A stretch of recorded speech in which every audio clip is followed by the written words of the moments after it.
नमस्कार दोस्तों, आप देख रहे हैं science tech vision YouTube Hindi channel. मैं हूं संजय, स्वागत करता हूं आप सभी का। दोस्तों आज हम बात करेंगे कोरल ड्रा 17 की, यानी कोरल ड्रा 17 की।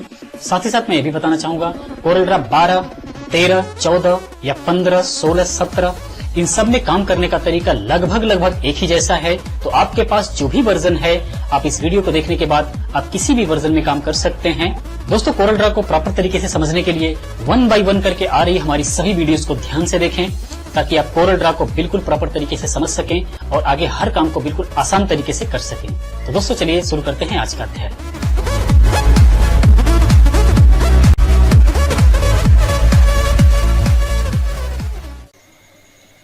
तो दोस्तों जैसा कि चल रहा है हमारा कोरल ड्रा X7 और हम लोग बात कर रहे हैं इन तमाम टूल्स के बारे में।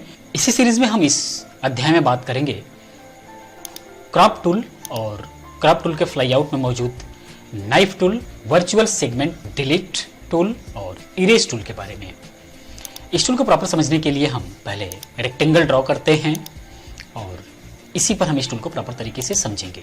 हम इसे किसी कलर में फिल करते हैं। मान लीजिए हमने इस कलर में फिल किया। फिल करने के बाद हम इसको प्रॉपर तरीके से समझने की कोशिश करते हैं। सबसे पहला है क्रॉप टूल। क्रॉप एक्चुअली इसलिए होता है किसी भी इमेज या किसी भी ऑब्जेक्ट का अनवांटेड हिस्सा काटने के लिए होता है, अनवांटेड हिस्सा कट करने के लिए होता है। यानी कुछ हिस्से की हमको जरूरत नहीं है, नीड नहीं है, तो उस हिस्से को हम काट करके इससे खत्म कर देंगे और जिनकी नीड है, जिनकी जरूरत है, वो हिस्सा हम रखेंगे। जैसे इस टूल को सेलेक्ट करने के बाद मान लीजिए इसका कुछ हिस्सा हमको नहीं चाहिए, तो हम जितना हिस्सा चाहिए उतने हिस्से को लेने के लिए हम इससे माउस से क्लिक करके हम ड्रैग करते हैं। इस तरीके से मान लीजिए इतना हिस्सा हमको चाहिए, ड्रैग करेंगे और छोड़ देंगे यहाँ पर। फिर उसके बाद कीबोर्ड से इंटर प्रेस करेंगे तो आप देख सकते हैं जो बाहरी हिस्सा था वो कट गया और जो हमें चाहिए था वो हिस्सा रह गया। उसी प्रकार अगर इस तरीके से हमें सिर्फ इतना ही हिस्सा चाहिए इस ऑब्जेक्ट का, तो इस तरीके से हम ड्रैग करेंगे और इंटर प्रेस करेंगे, इस तरीके से उतना ही हिस्सा रह जाएगा। तो ये ऑब्जेक्ट पर भी काम करेगा, इमेज पर भी काम करेगा। कोई इमेज भी लेकर के आते हैं और उसको क्रॉप करना चाहते हैं तो आप इससे क्रॉप कर सकते हैं। कंट्रोल जेड करते हैं, वापिस हम पहले कंडीशन में चलते हैं और अगले टूल को समझते हैं। इसी के से रिलेटेड टूल है आगे knife tool. Knife tool actually किसी भी ऑब्जेक्ट को काटने के लिए काम करता है। जैसे कि इसके नाम से ही पता लग रहा है कि कोई भी चीज काटने के लिए नाइफ है ये। तो जिसके काटने का तरीका है, मान लीजिए इसको हम काटना चाहते हैं बीच से, तो हम यहाँ पर इस नाइफ को आराम से लेकर के आएंगे लाइन पर और जैसे ही लाइन पर ये आएगा ये नाइफ खड़ी हो जाएगी इस तरीके से। जैसे ही खड़ी होती है आप इस पर क्लिक करके छोड़ देंगे और जितना हिस्सा जिधर का हिस्सा काटना है, मान लीजिए हमें ये सीधा यहाँ पर काटना है, लाइन को काटनी है, सीधी लाइन में काटना है, तो जैसे ही नीचे आकर के और ये नाइफ फिर दोबारा से सीधी होगी, खड़ी हो जाएगी, वहां पर आप क्लिक कर देंगे, वो हिस्सा कट जाएगा। फिर दोबारा मान लीजिए हमें यहाँ से क्लिक करके जैसे ही खड़ा होता है क्लिक करेंगे और इस तरीके से अगर हमको काटना है और नीचे जैसे ही खड़ा होगा हम क्लिक करेंगे, उतना हिस्सा कट जाएगा। कटा कि नहीं इसको हम अभी देखेंगे। और दूसरा तरीका होता है हम इसको क्लिक करके रखते हुए मान लीजिए इधर उधर ले जा करके हमको काटना है। कोई शेप है, किसी शेप के अंदर हम इसको अगर काटना चाहते हैं तो इस शेप के अंदर भी हम इसको काट सकते हैं। इस तरीके से छोड़ेंगे, कट जाएगा। उसके बाद मान लीजिए हम डायरेक्ट इसको यहाँ पर क्लिक रखते हुए यहाँ पर आए, डायरेक्ट हमने फिर यहाँ पर आ गए, तो इस तरीके से कट जाएगा। या फिर इस तरीके से जैसे भी मर्जी आपकी, हर शेप में आप इसको काट सकते हैं इस तरीके से। अब क्या कटा है क्या नहीं कटा है इसको देखने के लिए हम दोबारा पिक टूल को सेलेक्ट करते हैं और पिक टूल से हम देखते हैं। आप देख सकते हैं इसको हटा हटा करके अलग अलग से सारी चीजें ये आपको अलग अलग कटी हुई नजर आएंगी इस तरीके से।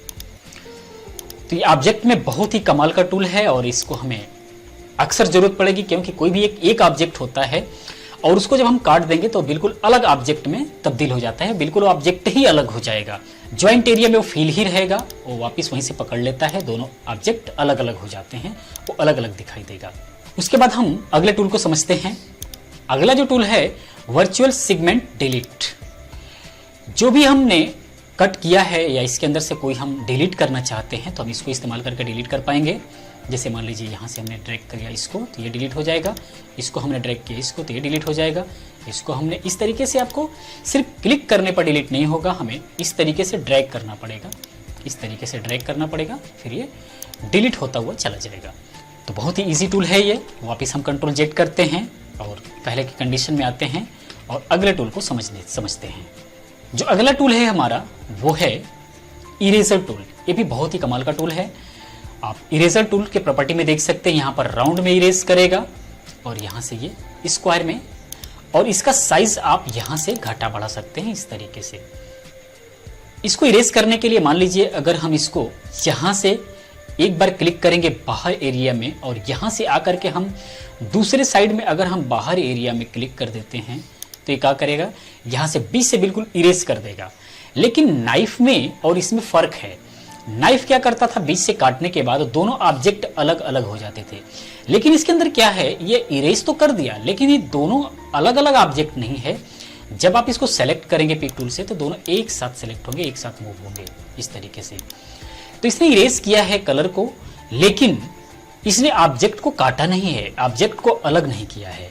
और इसको इस्तेमाल कर सकते हैं, जैसे मान लीजिए यहाँ से आपने क्लिक करके और अंदर ही अगर आप कहीं पर छोड़ देते हैं तो ये यहीं तक इरेज करेगा। यहाँ से लेकर के अगर आपने यहाँ तक छोड़ दिया तो ये यहीं तक इरेज करेगा इस तरीके से। यहीं से मान लीजिए यहाँ से ले जा करके आपने इसे छोड़ दिया तो ऐसे इरेज करेगा।